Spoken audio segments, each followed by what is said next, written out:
Record. And whenever you're ready. All right, here we go. What's going on, everybody? How are you? Flip Aguilera from Self Defense Academy, founder of Self Defense Academy, where we believe that you are worth defending. Thank you for your time and attention as we go through this presentation. Oh. All right, so somebody bigger and stronger than you has you pinned against the wall. How does that make you feel? Anxious, panicked, helpless? Some unsettling statistics. Oops. Sorry, guys, that pressed the wrong thing there. So one more back. There we go. Got it. So some unsettling statistics today are that in the United States, 500,000 people a year are assaulted. That's 570 people per day and one every 68 seconds. 99% of those people have no clue how to defend themselves. So they end up victimized, bullied, and feeling helpless. At the Self Defense Academy, our solution is that we teach our students real self-defense, street self-defense. So we are based on the most common attacks that happen in the street. And our curriculum comes from the Valente brothers and it's called the VB method. We are also anchored in a philosophy. And through our philosophy and training, we provide our students the tools they will need to be honorable members in our community. And also how to effectively deal with high stress and dangerous physical, mental, and emotional situations that can literally save their lives.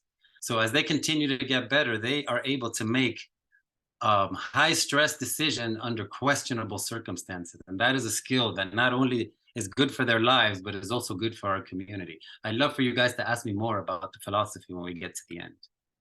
So some encouraging trends are that 18 million people have tried martial arts. And today people are starting to trend towards, they don't really just want to go to the gym and work out. They want to be part of a culture, a community, and jiu-jitsu helps people fill their hearts, minds, and spirits in spades, and it is proven to do so as well. So jiu-jitsu is the #1 growing martial art in the world since the mid-90s. It is the second most popular sport by growth. Its worldwide TAM is about 2.7 billion. And if we dig down to Colorado Springs, that's approximately 7,000 people in our community. And that could bring in 1.2 million in monthly recurring funds and 14 million in annualized funds.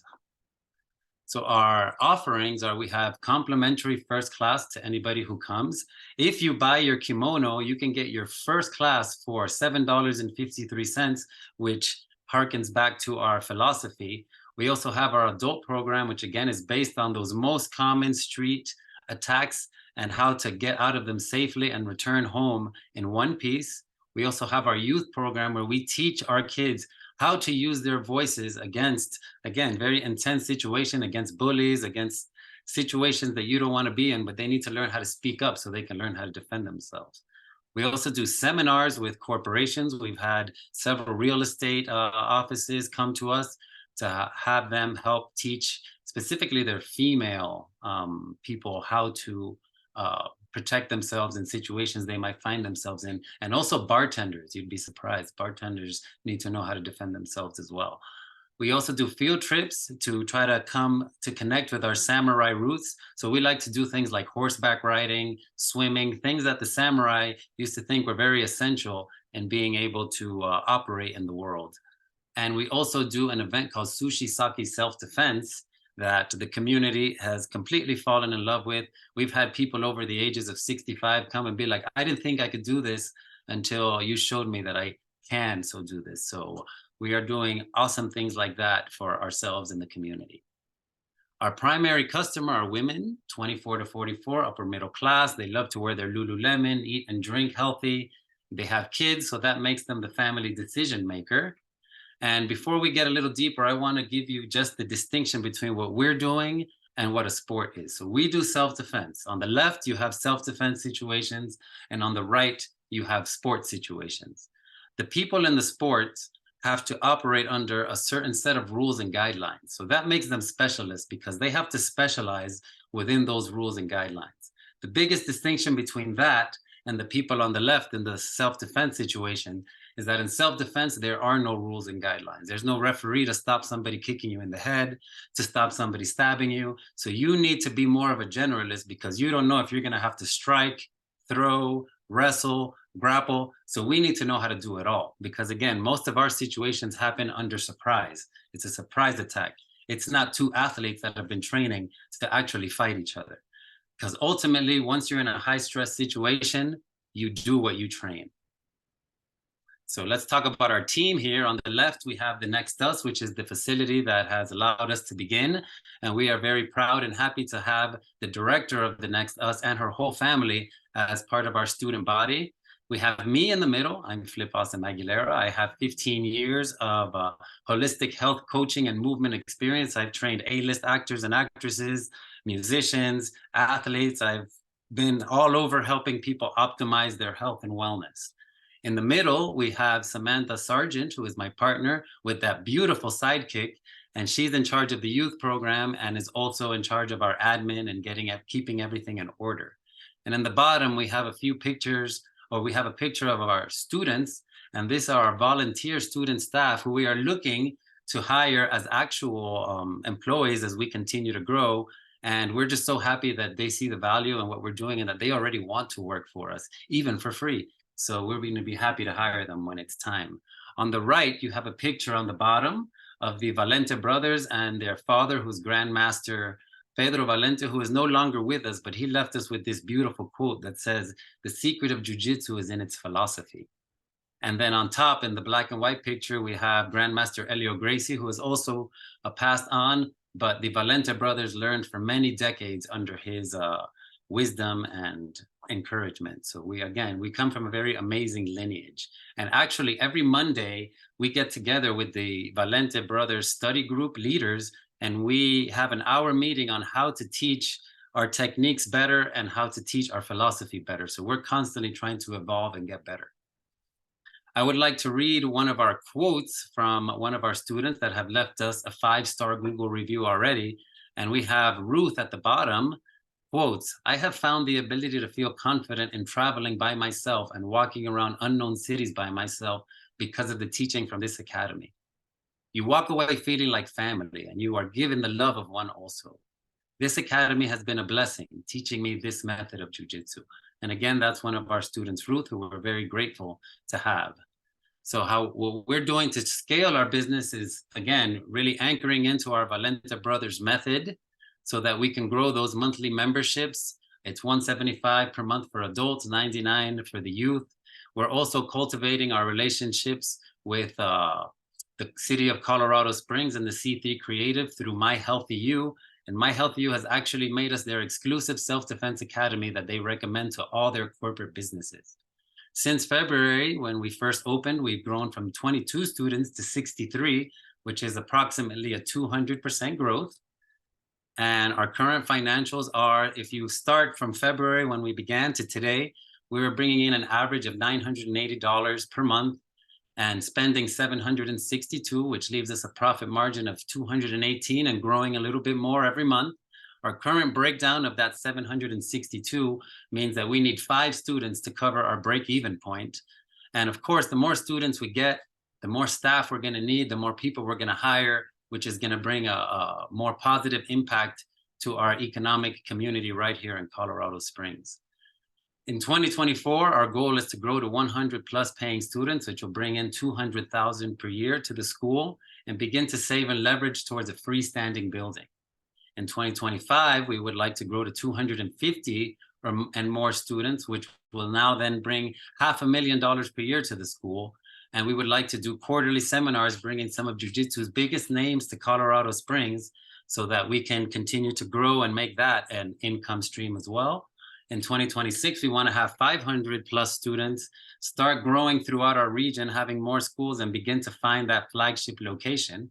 And in 2027, we want to open that flagship location, partner and consult with other schools, and scale into new markets. So our splitting is, again, we want to have that building that we want to have. We need to continue to educate ourselves and our staff, so we need to invest in that. We would like to get apparel so that we have another line of income, of stream through that part right there. We need to continue to dial in our marketing and branding, and keep working on getting those seminars started here. So with that, I'd like to end with our quote that our whole culture is built on, and that is, self-defense is not just a set of techniques. It's a state of mind that begins with the belief that you are worth defending.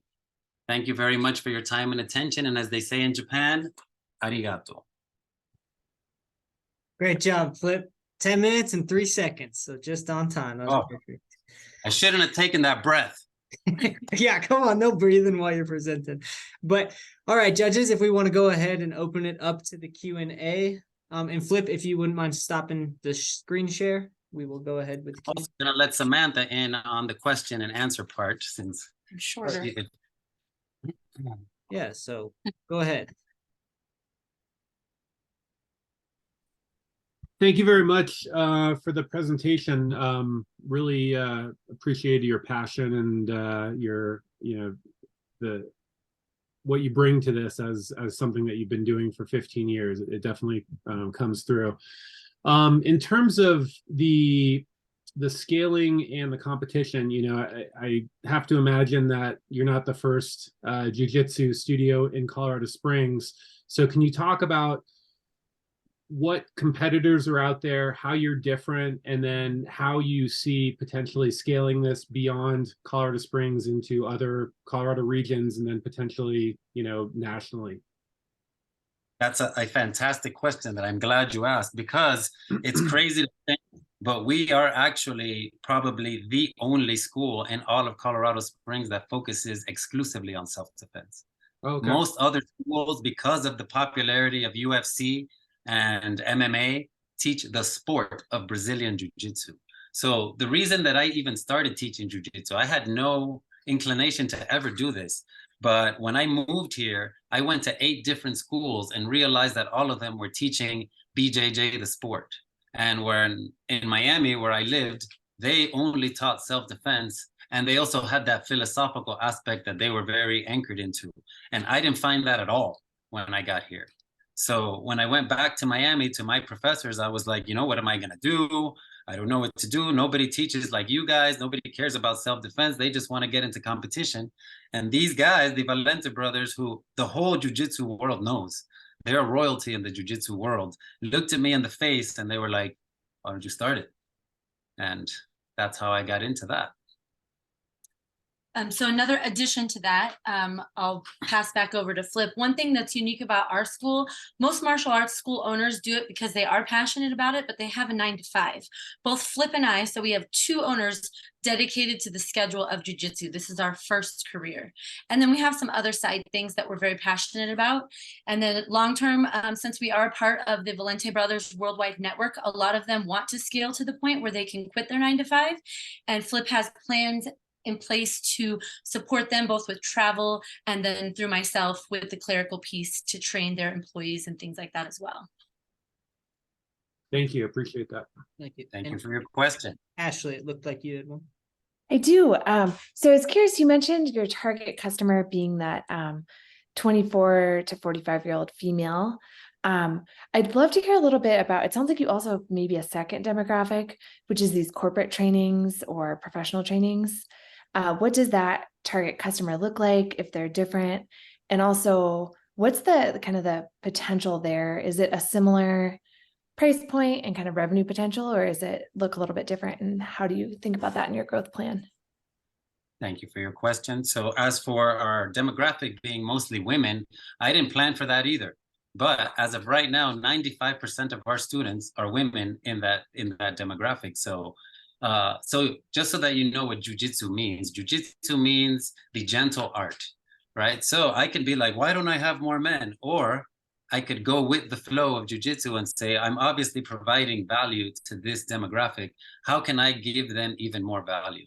And I think how we're giving them more value is that because we are not focused on competition, because it's not dog eat dog, it's about empowering you, like, okay, one of our students, Katie, she came in because her ex-boyfriend assaulted her.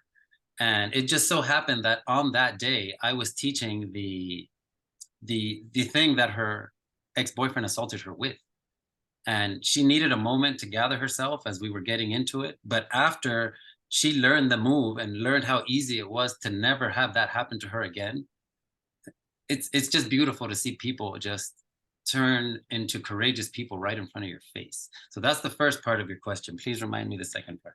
Well, I can add to some questions there. So we do offer corporate discounts. Some companies decide to pay a portion for their employees, and we work out a contract with them. So we have some templates that we had adopted from some other companies. And then we kind of go with the flow through our organic marketing. So far we haven't done any paid online marketing. Everything that has been a part of us is what we've already done in the community. So we'll continue to grow those relationships, to meet people face to face, and then also reach the clientele through our online marketing. Great, thank you. And we are also trying to get post certified so that we can get in with the Colorado Springs police and teach them how to do civilian, hand-to-hand training in that way as well. Thank you for your great presentation. I have a question about the self-defense industry, and how do you foresee this market growing and changing over the next 5 to 10 years? Well, the great thing about the self-defense perspective of martial arts is that it doesn't really beat up your body like the competition side does. So you can train like Grandmaster Elio trained until he was in his mid-90s, right? So it's not like when you're a wrestler in high school, there's not a lot of people that once they get out of high school and maybe a little bit of college continue to wrestle, because it's so hard on your body and so physically demanding, because what we're trying to do is create reflexes, right? So let's say I grab Samantha, she's gonna know how to break my shoulder in less than 3 seconds. And if I just practice that and practice that and practice that and practice that, it's gonna become reflexive out of her. So that is what we're doing with our students. We're not trying to beat them up. We're trying to create subconscious reflexes that can get you out of getting beat up, if that makes any sense. And we definitely realize that there's a big learning curve, because most people have an idea in their mind what martial arts is, what self-defense is. And then when they experience our class, a whole new world is open to them. And we love questions. This is what I love about the system, is that you're allowed to ask questions. There's no, we do have a belt ranking system as more of a reward and a marker for you. It's not the focus of our school. And our students, you can really feel that. There's no hierarchy piece where someone is better than the other because of a rank or because of their time in. We're all here to learn and to be that community that Flip had mentioned. So lots of education, lots of building, and that's why we're so excited to have more staff so that we can build all over town. And then the expectation will be more self-defense than beating each other up. Yes, actually, if we beat each other up, that kind of sucks, for lack of a better word, because if we hurt our partners, what we can't do is help each other get better then, because now they're hurt and injured. So, And Mackenzie, empower. like you had a question as well? Yeah, great job, guys. Just a quick question. Who determined your revenue and growth modeling? Did you consult somebody? Is that something you all put together, or who on your team is in charge? I did kind of put it together by looking at numbers through Google. Our mentor that we had before, Gail, because she worked with UCCS, was able to go into the data and get some of the data that was behind paywalls to get us some of those numbers on the growth of jiu-jitsu and all that kind of stuff. So that's kind of where we put that together. And then in asking some of our worldwide other study group leaders, how was your growth in your town and in your city or in your part of the world? And, they would just give us insight into how they've been growing and the things that they've used to grow and things like that. And a lot of people will ask us if we're a franchise, and we're very lucky that we're a part of a system, but we get to create our own business in the way that we feel is a good clerical piece. So we get to have the support of them for our moves, for emotional support, and bouncing ideas off of, but ultimately we get to choose what's right for our market. And that's what we've done as well. Perfect. And we have time for maybe one more quick question, if there is. It's like 30 seconds. Yeah, go ahead, Lee. You talked about how you're part of a system, and is that the system that was developed? Was it the VB system? I think you said. Do you have exclusivity on that, or what, could someone else come in and use that? How do you defend the system that you're creating as like your secret sauce of self-defense against competitors? We do have exclusivity for that in this market, in this part of the world that we are in. Yes. So is that like Colorado Springs region or Colorado region? Like, how do you determine? I would say Colorado, all of Colorado is okay. And again, we're the only ones teaching that method, because 98% of schools are focused on competition, on getting people into the octagon. We are not focused on getting anybody into an octagon. Actually, our whole thing is you want to learn how to fight so that you never have to fight. Perfect. And thank you both so much. We're out of time, Ashley. I saw your part of that question come in as well.